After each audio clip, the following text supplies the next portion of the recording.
The 1960s gave us muscle cars and timeless classics, but also some absolute disasters. Cheap, poorly built, and downright ridiculous. These cars were so bad that even the most budget-conscious buyers had regrets. Get ready for 12 of the stupidest cars from the 1960s. So slow, ugly, and unreliable that even their low price couldn't save them.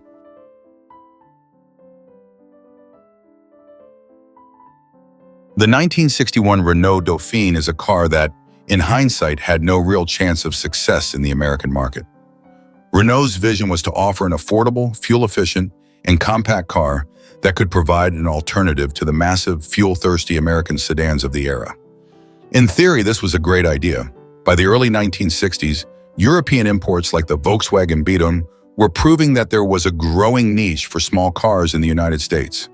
However, while the Beetle found a loyal fan base due to its reliability, simple mechanics, and undeniable charm, the Renault Dauphine became infamous for all the wrong reasons. The first and most glaring problem with the Dauphine was its severe lack of power. Under the rear hood sat an 845cc inline-4 engine that wheezed out an embarrassing 32 horsepower. To put that into perspective, this wasn't just slow, it was dangerously slow. The car took nearly 30 seconds to reach 60 mph, which meant that accelerating onto a highway was a nerve-wracking experience. If you happened to have a passenger or two, or if you were trying to drive up a steep incline, the Dauphine's already pitiful acceleration became even worse. On the open road, drivers found themselves being passed by nearly everything else on four wheels, including delivery trucks and station wagons loaded with kids and luggage. To make matters worse, the Dauphine's top speed was just barely over 70 mph under ideal conditions. In reality, many owners struggled to even hit that figure. At higher speeds, the car felt terrifyingly unstable, with its lightweight and soft suspension making it prone to wandering across the road. Highway driving in a Dauphine wasn't just inconvenient, it was outright dangerous, as the car had no ability to accelerate out of trouble, and its weak drum brakes meant stopping distances were uncomfortably long. Performance issues aside, the Dauphine had other fatal flaws that made it a terrible fit for American roads. One of its biggest weaknesses was rust. Renault, unfortunately, didn't anticipate just how much road salt was used during American winters, and the Dauphine's paper-thin body panels had little protection against corrosion. Owners in northern states soon discovered that their cars were practically dissolving before their eyes. Many Dauphines developed severe rust within just a few years, with floors, fenders, and even structural components rotting away faster than expected. Some cars became unsafe to drive long before their engines even had a chance to fail.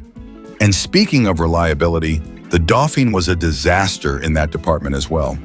Renault's engineering, which may have worked acceptably in the narrow streets of Paris, proved to be completely unsuited for the demands of American driving. The car's electrical system was finicky and prone to sudden failures, leaving many owners stranded. The cooling system was another weak point, as the rear-mounted engine often struggled with overheating, especially in warmer climates. Even routine maintenance was more difficult than expected, as Renault had relatively poor parts availability and a small dealer network in the US compared to American automakers. The driving experience itself was also deeply flawed. While the Dauphine was praised in Europe for its smooth ride, in the US, that soft suspension made it feel alarmingly unstable. The car had a tendency to sway and bounce over uneven pavement, and the rear-engine, rear-wheel drive layout made handling unpredictable. In sharp turns or emergency maneuvers, the back end could swing out unexpectedly, a trait that many inexperienced drivers found terrifying. Combined with its already slow acceleration and poor braking performance, the Dauphine was one of the least confidence-inspiring cars on the road. Despite all these flaws, Renault still had high hopes that the Dauphine would catch on in America. They marketed it as an affordable, stylish, and fuel-efficient alternative to the giant gas guzzlers of the time. And for a brief period, it seemed to work. Sales figures weren't terrible at first. Some buyers were drawn in by the low price and the promise of European sophistication. But as word spread about the Dauphine's dismal performance, rampant rust issues, and reliability nightmares, public opinion quickly turned against it. What was once seen as a cute little French import soon became a running joke among car enthusiasts. By the early 1960s, Renault was already struggling to maintain interest in the Dauphine, and American consumers had started to move on to better options. The Volkswagen Beetle, while similarly underpowered, at least had rock-solid reliability and a reputation for being nearly indestructible. Other compact cars like the Chevrolet Corvair and Ford Falcon were proving to be far better suited for American buyers, leaving the Dauphine in the dust, both figuratively and literally. The 1960 Chevrolet Corvair was one of the most ambitious and controversial cars General Motors ever built. At a time when American cars were growing larger, heavier, and more powerful, Chevrolet took an entirely different approach with the Corvair. It was designed to be compact, fuel-efficient, and uniquely engineered with a rear-mounted, air-cooled engine, something no other major American automaker had attempted on a large scale. While this radical design had the potential to revolutionize the American auto industry, GM's cost-cutting and engineering compromises led to one of the most infamous safety scandals in automotive history. At first glance, the Corvair seemed like an exciting alternative to the traditional American sedan. Inspired by European cars like the Volkswagen Beetle and the Porsche 356, Chevrolet aimed to create a domestic compact car that combined efficiency with a touch of sportiness. The car's styling was clean and modern, lacking the excessive chrome and tail fins of the era. Instead of a bulky V8, the Corvair used a 2.3L air-cooled flat-six engine mounted in the rear, which eliminated the need for a traditional drive shaft and allowed for a flat floor inside the cabin. The goal was to create a lightweight, well-balanced car that offered good fuel economy and a smooth ride. Unfortunately, the Corvair's most defining feature, the rear engine layout, quickly became its biggest liability. Unlike Porsche and Volkswagen, which had decades of experience fine-tuning rear-engine handling dynamics, Chevrolet was entering uncharted territory. To save costs, GM equipped the Corvair with a swing-axle rear suspension, a design that was notoriously prone to dangerous handling characteristics. In low-speed driving, the setup was relatively smooth, but at higher speeds or in emergency maneuvers, the rear wheels had a tendency to tuck under, causing extreme oversteer. This meant that if a driver entered a turn too aggressively, the back end of the car could suddenly swing out, leading to a complete loss of control.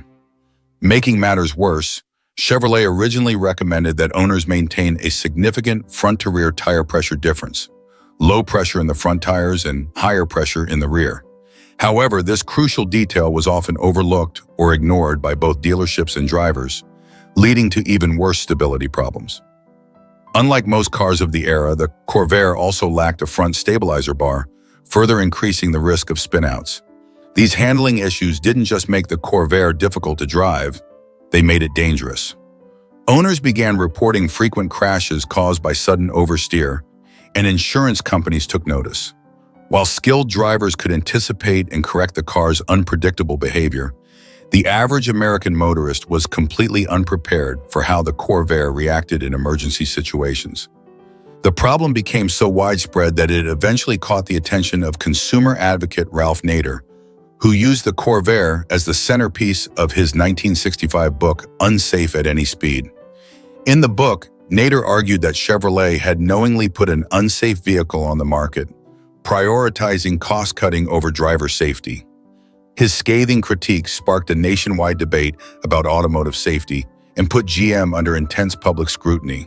Chevrolet eventually made improvements to the Corvair's suspension, adding a fully independent rear setup in 1965, but by then, the damage had already been done. Sales plummeted as the Corvair's reputation tanked, and despite its innovative engineering, it was discontinued after the 1969 model year. GM spent years trying to fight the bad press, even launching internal smear campaigns against Nader. But nothing could save the Corvair from its now infamous legacy. In retrospect, the Corvair was a fascinating but deeply flawed experiment. It was a rare example of an American automaker taking a risk on a truly unique design, but poor engineering choices and a lack of proper safety measures doomed it to failure. Today, early Corvairs are collectible, but they remain a reminder of how cutting corners in engineering can lead to disaster. The 1962 AMC Rambler American was a car that felt like a leftover from another era, even when it was brand new. At a time when American automakers were embracing sleek, modern designs, AMC stubbornly stuck with an old-fashioned, upright body shape that had its roots in the 1950 Nash Rambler. While competitors like the Ford Falcon, Chevrolet Corvair, and Plymouth Valiant were bringing fresh, contemporary designs to the compact car market, the Rambler American looked like something your grandfather would drive, if he didn't mind looking completely out of place in the rapidly changing world of the early 1960s. AMC positioned the Rambler American as an economical, no-frills car for budget-conscious buyers. But what they really delivered was something that felt cheap and uninspired. The design was a mix of awkward proportions and outdated styling cues, with a boxy body, upright grille, and minimal ornamentation. It had none of the flair or excitement of the cars rolling out of Detroit's Big Three, making it a tough sell to younger buyers who wanted something stylish and fun. Even when AMC tried to modernize the American with minor styling updates, it still looked like an economy car that time forgot. Performance was another area where the Rambler American left much to be desired. The base engine was a flathead 195.6 cubic inch 3.2L inline-six that had been around since the 1940s, producing a mere 90 horsepower.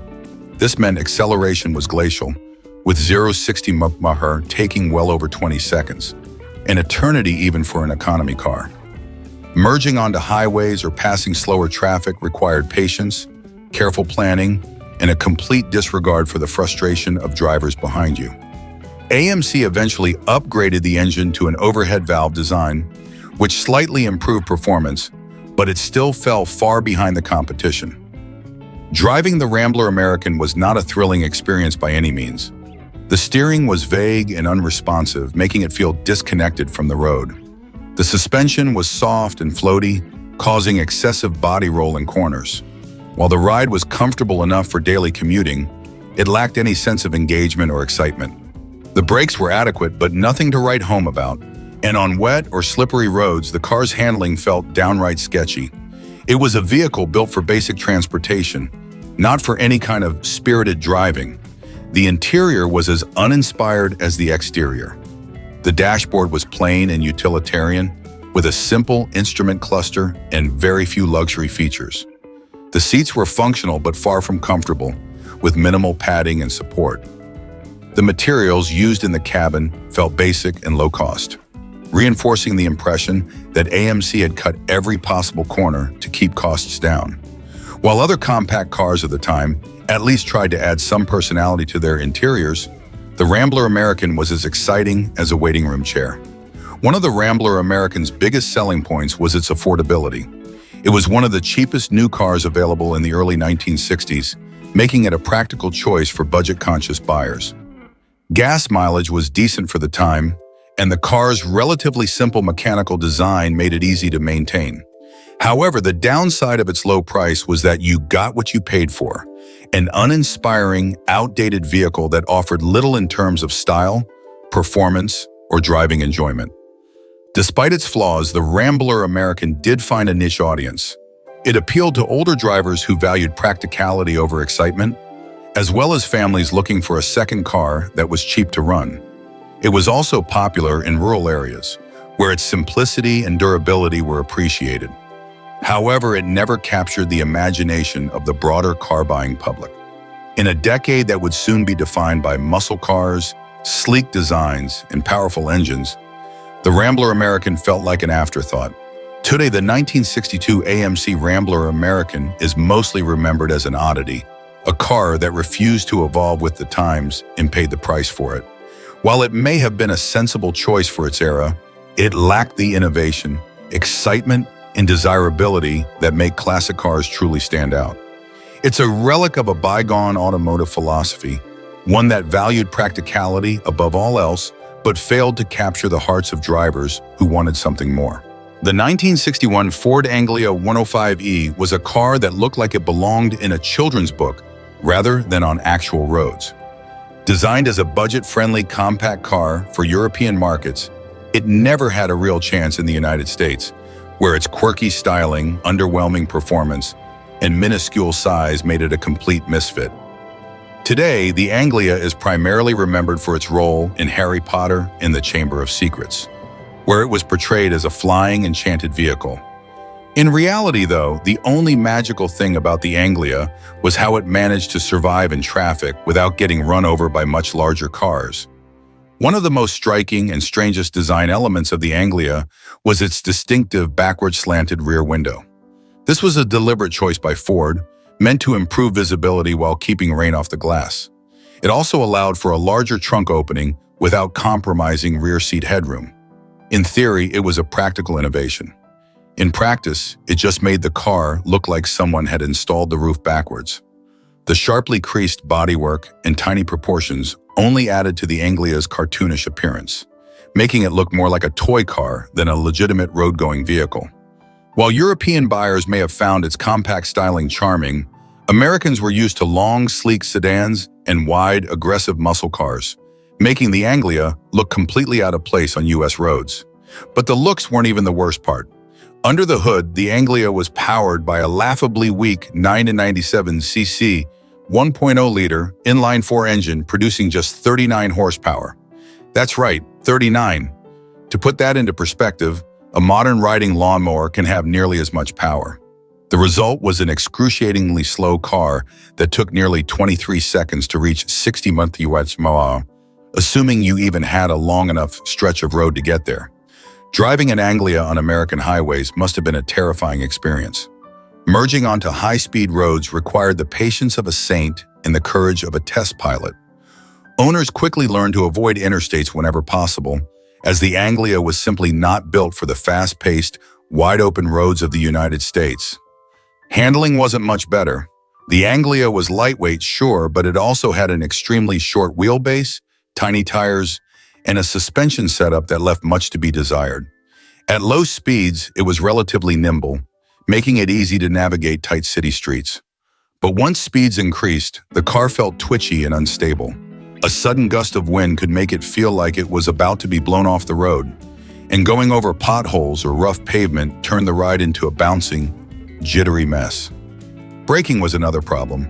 Early models featured drum brakes all around, which were barely adequate for stopping the car at low speeds. At highway speeds, they were borderline useless. The interior was as bare bones as you could get. The dashboard was an ultra-basic slab of metal with just a handful of gauges, and the seating was tight, even for smaller passengers. Unlike American cars of the era, which focused on plush upholstery and spacious cabins, the Anglia's interior was about as inviting as a park bench. There were few creature comforts, and what little was included felt like an afterthought. For buyers who were used to big, comfortable sedans, the Anglia must have felt like a punishment rather than a practical choice. Ford may have had high hopes for the Anglia's success outside of Europe, but in the United States it was doomed from the start. American buyers simply had no reason to choose one over a Volkswagen Beetle, which, while also small, at least had a solid reputation for reliability and practicality. The Anglia, on the other hand, was slow, uncomfortable, and painfully out of place in a country where bigger was always considered better. To its credit, the Anglia did have a loyal following in the UK, where its low price, decent fuel economy, and quirky looks made it a popular choice for budget-conscious buyers.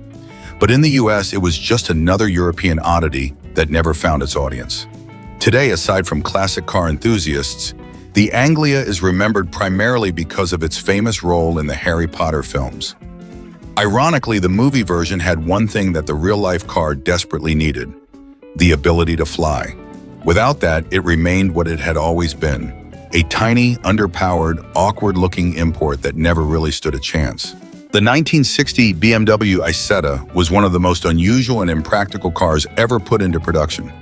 Originally designed by the Italian company ISO and later licensed to BMW, the Isetta was a microcar built for post-war Europe, where fuel was expensive and city streets were crowded.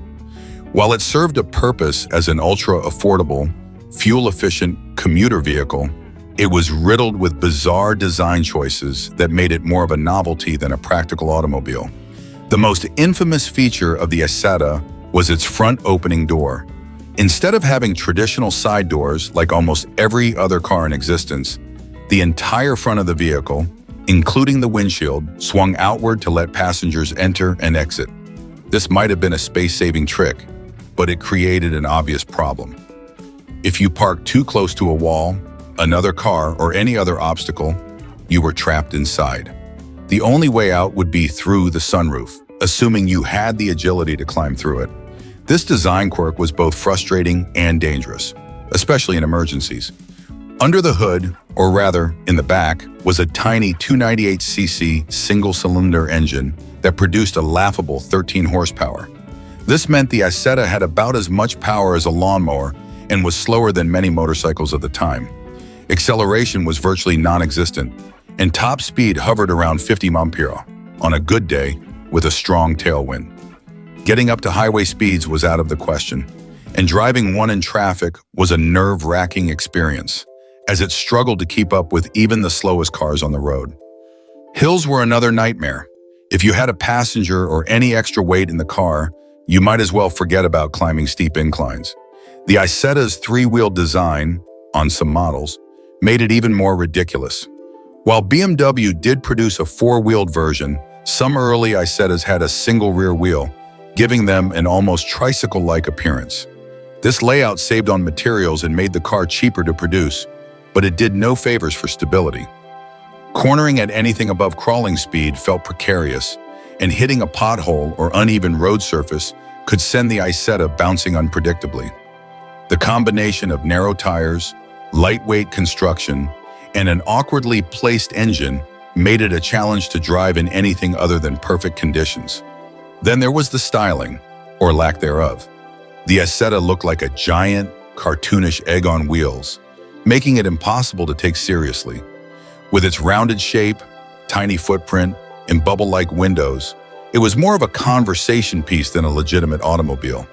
While some might call its design cute in a quirky European way, most people at the time saw it as comically absurd. It lacked the sleek, futuristic appeal of other small cars like the Volkswagen Beetle, and instead resembled something you'd see in a child's toy collection. Despite its many shortcomings, the Isetta did find an audience, mostly out of necessity rather than desire. In post-war Europe, fuel shortages made small, efficient cars essential, and the Isetta's ability to sip gasoline made it an attractive option for those who couldn't afford a full-size vehicle. It was also cheap to buy, which meant it provided basic transportation for people who otherwise might not have been able to afford a car at all. However, for all its practicality in certain situations, the Isetta never managed to escape its reputation as a weird, impractical microcar. In countries like the United States, where bigger and faster cars dominated the market, it was seen as little more than a curiosity. While some Isettas were sold in the US, they never gained widespread popularity, as American roads were simply not designed for something so small, slow, and fragile. Today, the Isetta is a collector's item, valued more for its novelty than for its actual driving experience. It represents a unique period in automotive history when extreme fuel efficiency and minimalist design were prioritized over performance and practicality. While it might have served a purpose in the 1950s and 60s, by modern standards, the Isetta is little more than a rolling punchline, a car so strange and impractical that it's hard to believe it was ever considered a viable form of transportation. The 1969 Fiat 850 was yet another example of Italy's talent for making small, charming cars that were utterly impractical and prone to self-destruction. While it had a certain appeal with its compact size, rear-mounted engine, and lightweight design, owning one was a lesson in frustration, especially if you lived in a country with harsh weather or unreliable mechanics. Fiat may have envisioned it as a practical and affordable car for the masses, but in reality, it became notorious for rust, electrical failures, and an overall sense of fragility. One of the most infamous problems with the Fiat 850 was its catastrophic tendency to rust. This car didn't just rust, it seemed to dissolve in real time. The steel used in its construction was of questionable quality, and Fiat's lack of proper rust-proofing meant that even cars in relatively mild climates could develop serious corrosion within just a few years. If you lived anywhere with snow, rain, or high humidity, your 850 would start developing holes faster than you could patch them. It wasn't uncommon to see these cars with floor panels eaten away by rust, forcing owners to drive with a view of the road beneath them. By the time they were just a few years old, many 850s looked like they had been abandoned in a junkyard for decades. Then there was the electrical system, a disaster in its own right. The Fiat 850 had the misfortune of using components from Lucas, the infamous British electrical supplier nicknamed the Prince of Darkness, for its product's tendency to fail at the worst possible moments. Headlights, turn signals, and even ignition systems would randomly stop working, turning every drive into a gamble. If you were lucky, your 850 might start on a cold morning. If you weren't, you'd be stuck diagnosing a mess of bad wiring, corroded connectors, and failing fuses. Electrical gremlins plagued nearly every part of the car, making it unreliable for anything beyond short local trips, assuming you could get it started at all. Performance was another issue. The Fiat 850 was powered by a tiny rear-mounted engine that produced barely 40 horsepower. While this might have been acceptable for a city car, the problem was that the 850 was dangerously slow even by the standards of the late 1960s. Reaching 60 mph required patience and a long stretch of road, and maintaining highway speeds felt like pushing the car to its absolute limits. Overtaking another vehicle? Forget it. Hills? Prepare to crawl. The lightweight design meant that the car was nimble in the corners, but the combination of a weak engine and a questionable weight balance, thanks to the rear-mounted setup, made the 850 feel unpredictable, especially in bad weather. If you pushed it too hard, you could end up experiencing firsthand what it was like to drive a car that felt more like a circus act than a serious automobile. Then there was the build quality, or lack thereof.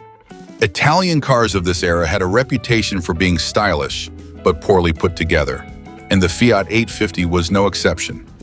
Door handles would break, window cranks would come off in your hand, and interior trim would rattle itself loose over time.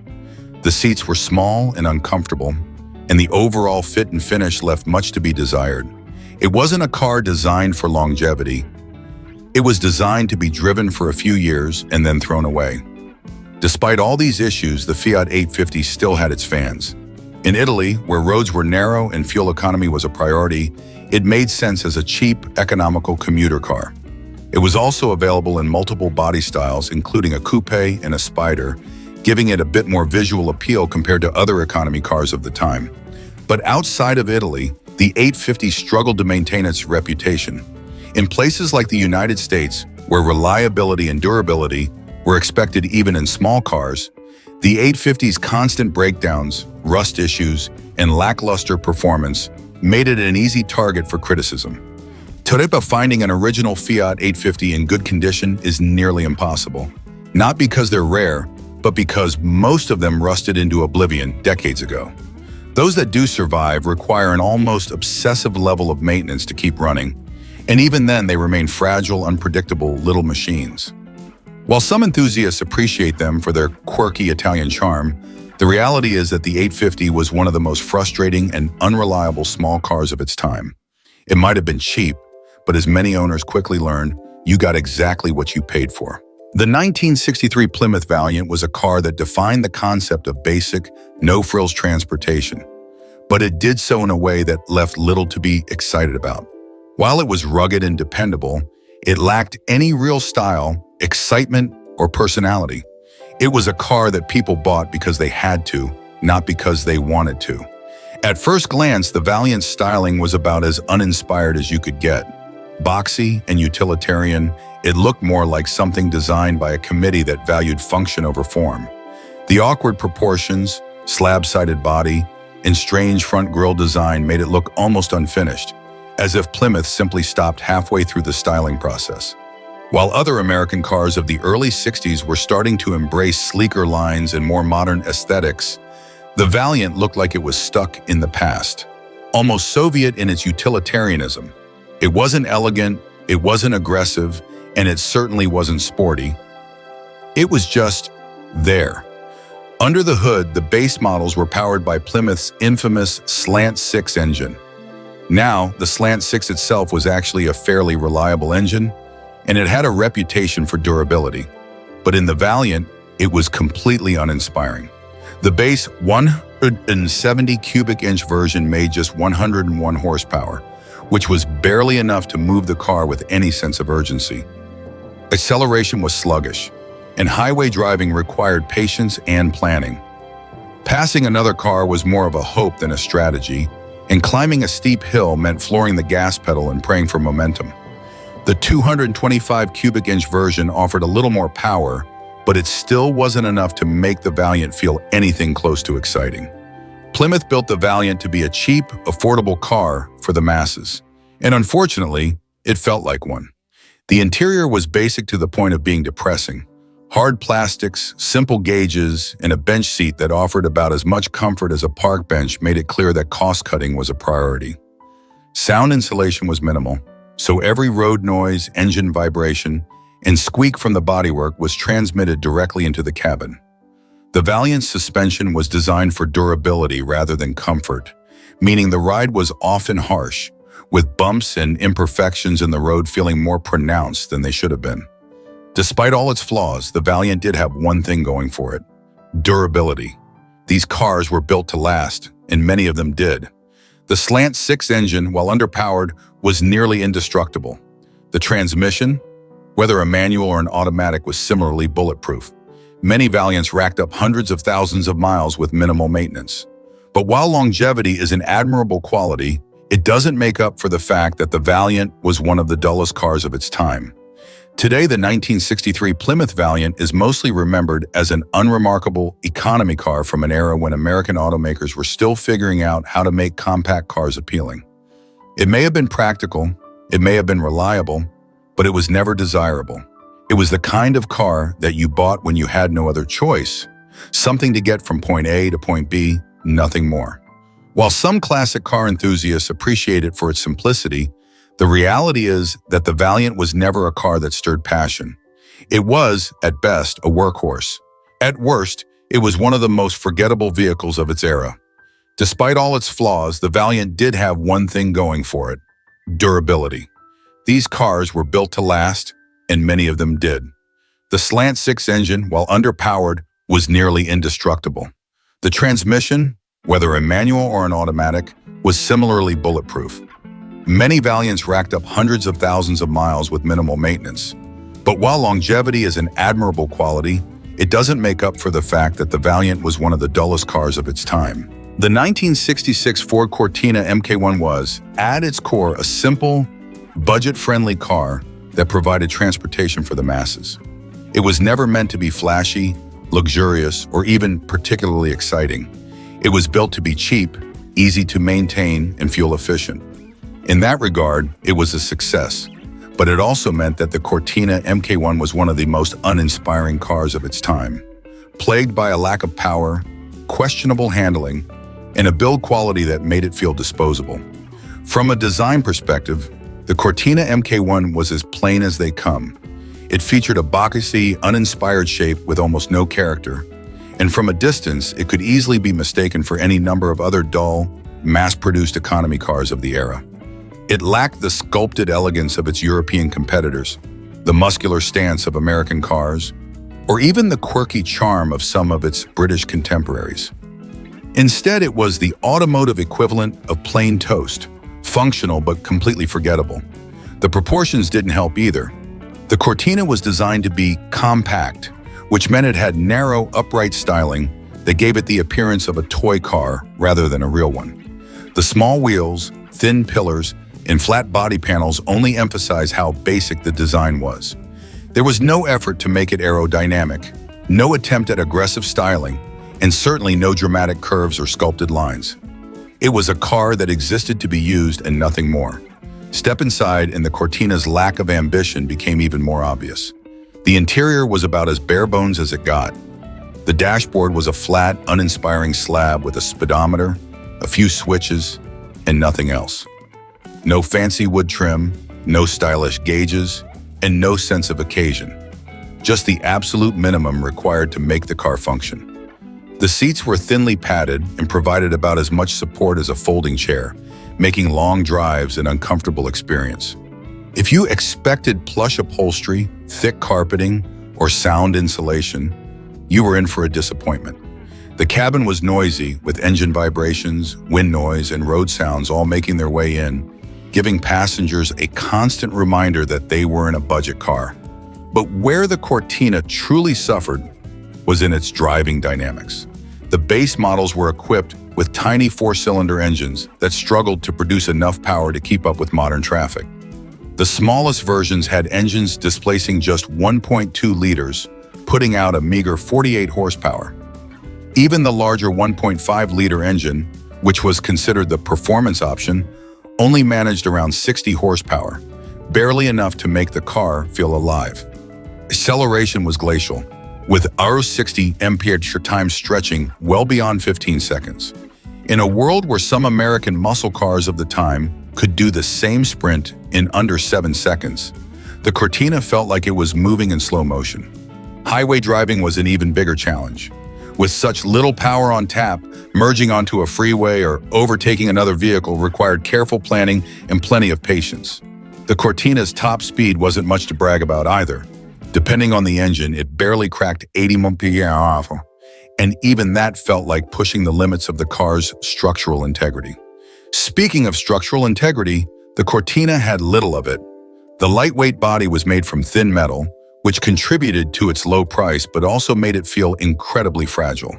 A minor collision could result in extensive damage, and rust was an ever-present threat. The Cortina had a reputation for developing rust spots in record time, especially in areas with damp climates. If left untreated, the rust would quickly spread, turning the car into a rolling death trap. Some owners found that their Cortinas began to develop holes in the floor after just a few years. And once corrosion set in, there was little hope of stopping it. Handling was another weak point. The Cortina's suspension was basic at best, with a front setup that felt overly soft and a rear axle that tended to bounce unpredictably over bumps. The combination of a lightweight body and poor weight distribution meant that high-speed stability was almost non-existent. At anything over 50 miles per hour, the Cortina felt twitchy and unstable, requiring constant corrections just to keep it in a straight line. Crosswinds could send it drifting across lanes, and tight corners resulted in excessive body roll, making it feel like the car was about to tip over. The unassisted steering didn't help matters. It was vague and imprecise, meaning the driver had little idea of what the front wheels were actually doing. Then there were the brakes. In an era before modern safety regulations, braking performance was often an afterthought, and the Cortina was no exception. Many models were equipped with tiny drum brakes that quickly faded under repeated use, making emergency stops a nerve-wracking experience. The 1964 Chevrolet Chevelle 300 was an exercise in cost-cutting, a car that promised nothing more than the absolute basics of transportation. In an era when American automakers were starting to embrace performance, autonomy, and innovation, Chevrolet decided to go in the opposite direction with this entry-level model. It had all the charisma of a rental car, all the excitement of a toaster, and the power of a lawnmower. Let's start with the engine, or lack thereof. The base model came with a 194 cubic inch inline-six producing a staggering 120 horsepower. That number might sound decent for a small European car of the time, but for a mid-size American sedan, it meant acceleration was more of a suggestion than a reality. Getting up to 60 mph took patience, determination, and possibly a slight downhill slope. If you wanted something with a bit more power, you could opt for the 230 cubic inch six-cylinder, which made a slightly less embarrassing 155 horsepower. But let's be real, those were still economy car numbers in a body that weighed over 3,000 pounds. If you were lucky, you might find one with the available 283 V8, which had 195 horsepower, but even then it was nothing impressive. By comparison, the higher-trimmed Chevelle SS 396 models would later boast up to 375 horsepower, more than triple what the base Chevelle 300 had. If you were stuck with the straight six, highway merging became an event requiring careful planning, long stretches of road, and a deep breath before flooring the gas pedal. Forget about winning any drag races. This thing would get beaten by a Volkswagen Beetle. But the lack of power wasn't even the worst part. The driving experience itself was dull, uninspired, and borderline frustrating. The steering was vague and unresponsive. The suspension was hyped and floaty, and the handling was non-existent. Turning corners felt like trying to steer a rowboat in a storm, and the brakes were barely adequate even by 1960s standards. The Chevelle 300 wasn't a car you drove, it was a car you endured. And then there was the design, or the lack thereof. Chevrolet clearly didn't spend much time trying to make the Chevelle 300 look interesting. While the higher-end Malibu and Supersport models had chrome trim, badges, and aggressive styling, the 300 looked like something you'd expect to see parked outside a government building, ready to be issued to an unlucky employee. The grille was a flat slab of metal, the headlights looked like they were stuck on as an afterthought, and the rear end had all the personality of a filing cabinet. It wasn't ugly in the way that some cars are so bad they become charming. It was just completely forgettable. The interior was even worse. If you thought the outside was boring, stepping inside a Chevelle 300 was like walking into an empty warehouse. Everything was as plain and utilitarian as possible. The dashboard was a simple metal panel with a few gauges.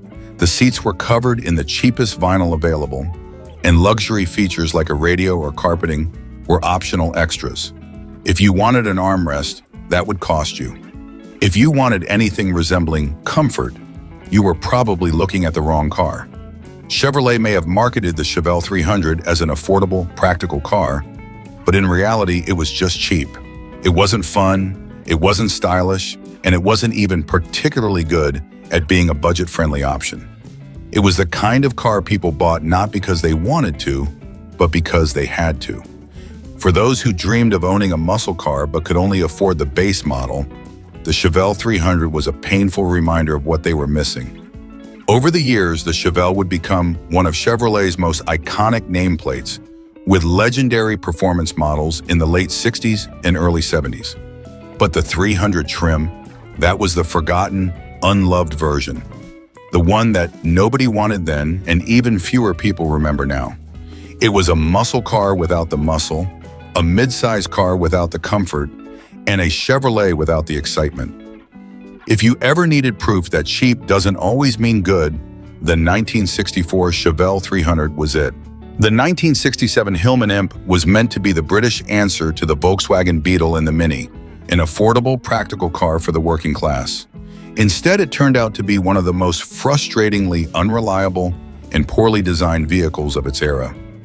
Despite some innovative ideas, it was plagued by constant overheating, fragile build quality, and unpredictable handling, making it a nightmare to own. A small car with big problems. The Imp's story begins with the Roots Group, a company that desperately wanted to compete in the growing market for small, economical cars. Seeing the success of the Mini, they set out to create their own answer, a lightweight, rear-engine city car that would be affordable, efficient, and easy to drive. On paper, it had some promising features. It was Britain's first mass-produced car with an aluminum engine, and it had independent suspension all around, something that should have given it a comfortable ride. However, from the moment it rolled off the assembly line, the Imp was a disaster waiting to happen. Roots Group rushed the car into production, cutting corners along the way. This resulted in a car that was not only unreliable, but also difficult to manufacture, costing the company millions in warranty claims and repairs. Underpowered and unimpressive. One of the biggest disappointments of the Imp was its engine. It used an 875cc aluminum block four-cylinder, derived from a Coventry Climax racing engine. That might sound exciting, but in reality, it was anything but. The Imp made a pitiful 39 horsepower, which meant that getting up to speed required patience, determination, and possibly a strong gust of wind. The Euro 60 mph sprint was an agonizing experience, taking well over 20 seconds. For comparison, a Volkswagen Beetle, hardly a speed demon, felt like a sports car next to the Imp. The rear engine layout made things even worse. Unlike the Volkswagen Beetle, which had a well-sorted design, the Imp suffered from severe snap oversteer. If a driver lifted off the throttle mid-corner, the back end had a tendency to swing around with little warning. This made driving in wet conditions particularly dangerous, as the car could suddenly lose control with no way to correct it. Many inexperienced drivers found themselves spinning out or crashing simply because the Imp's handling was so unpredictable. A nightmare of overheating and reliability issues. If the Imp had one defining flaw, it was its habit of overheating. The engine's aluminum construction made it extremely sensitive to temperature changes, and the cooling system was poorly designed. The radiator was placed at the rear of the car, where it received almost no airflow. This meant that even on short drives, the Imp had a tendency to overheat. Drivers often found themselves stranded on the side of the road, waiting for the engine to cool down. To make matters worse, the Imp had an oddball water pump design that was belt-driven off the camshaft. If the belt failed, which happened often, the water pump stopped working, causing instant overheating and potential engine damage. The head gaskets were notoriously weak, and if the engine overheated too many times, the aluminum head could warp, leading to expensive repairs. Electrically, the Imp was a disaster as well. The wiring was cheap, the switches were prone to failure, and the ignition system was unreliable. Owners often reported issues with headlights flickering, wipers failing, and even the car refusing to start for no apparent reason. Build quality, cheap and fragile. The Imp was built as cheaply as possible, and it showed. The interior was about as luxurious as a garden shed, with thin vinyl seats, a basic dashboard, and a flimsy gear lever that felt like it would snap off in your hand. The doors and windows had a tendency to leak when it rained, and the car's thin metal panels were easily dented. Rust was another major issue. Like many British cars of the era, the Imp had very little rust protection, and the bodywork would quickly start to corrode, especially in wet climates. The floor pans, wheel arches, and door sills were particularly vulnerable, and many Imps were scrapped within a few years simply because they had rusted beyond repair. The transmission was another weak point. The Imp was originally designed to have an automatic transmission option, but roots ran out of development and instead fitted it with a manual gearbox. Unfortunately, this gearbox was fragile, with weak synchros and a tendency to develop grinding issues. Shifting gears smoothly required a delicate touch, and aggressive driving could cause the gearbox to fail prematurely. How? The Imp's ironic fate. Despite all its flaws, the Hillman Imp actually had some success in motorsports. Rally teams discovered that, with enough modifications, the Imp's lightweight body and rear engine layout could be turned into an advantage. The 1960 Simca 1000 was meant to be a practical, budget-friendly, small car, but it ended up being one of the most underwhelming European imports of its time. While it found some success in France and other parts of Europe, it failed to make much of an impact elsewhere, and for good reason. It combined an awkward design, unimpressive performance, and infamous French reliability issues, making it more of an annoyance than an icon. A Beetle knockoff without the charm. At a glance, the Simca 1000 looked like a car that couldn't decide what it wanted to be. It had a bonky, unremarkable design with round headlights that made it look vaguely like a Volkswagen Beetle, but without any of the Beetle's quirky charm. The proportions were odd, tall and narrow, with tiny wheels that made it seem like it was constantly struggling to stay upright. Simca, a French automaker known for its small cars, designed the 1000 to be an affordable, entry-level vehicle that could compete with cars like the Renault Dauphine and Fiat 600. But instead of coming up with a fresh, exciting design, they played it safe. Too safe. The result was a car that blended into the background so much that most people forgot it existed. The rear engine layout was a curious choice, borrowing from Volkswagen's playbook. But unlike the Beetle, the Simca 1000 didn't have the same level of engineering finesse. Instead of being simple and reliable, it was prone to odd handling quirks and mechanical gremlins that made ownership more of a headache than a pleasure. A slow and uninspiring drive. Performance was not the Simca 1000's strong suit. It came with a tiny 944cc inline-4 engine that made around 36 horsepower. Even for the early 1960s, this was painfully slow. Acceleration was sluggish, with 0-60 momenti times exceeding 20 seconds, assuming you could even get there. Highway driving was a nerve-wracking experience, as the car struggled to keep up with traffic, and passing another vehicle was something you only attempted if you had a long, empty stretch of road ahead. The 4-speed manual transmission didn't help much. While it was relatively easy to use, it did little to extract any excitement from the underwhelming engine. The rear engine setup also made handling a bit unpredictable, especially in wet conditions. It wasn't as notoriously dangerous as the early Chevrolet Corvair, but it still had a tendency to oversteer if pushed too hard in corners. Renault. Not built to last. French cars have long had a reputation for being charming but unreliable, and the Simca 1000 did nothing to change that perception. Rust protection was virtually non-existent, and many owners found their cars falling apart after just a few years. The electrical system was prone to failure, leading to issues with lights, wipers, and ignition. The cooling system was another weak point. Despite being air-cooled, the Simca 1000 had a tendency to overheat in warm climates, making it a poor choice for buyers outside of Europe. The engine was also known for oil leaks, and keeping it running smoothly required constant maintenance. Inside, the car was as basic as it got. The seats were thin and uncomfortable, and the dashboard was little more than a collection of cheap plastic switches and a speedometer. Sound insulation was virtually non-existent, meaning that at higher speeds, if you could reach them, the cabin was filled with road noise and the droning sound of the struggling engine. A car best forgotten. The Simca 1000 wasn't a complete failure. It sold reasonably well in France and parts of Europe, but it was never a standout in any category. It was too slow to be fun, too unreliable to be practical, and too bland to be memorable. Unlike other small European cars of the era, like the Mini or Fiat 500, the Simca 1000 lacked any real identity. By the late 1970s, the car was phased out, and few people looked back fondly on it. Today, it's mostly remembered as an odd footnote in automotive history. One of those cars that existed, but not for any particularly good reason.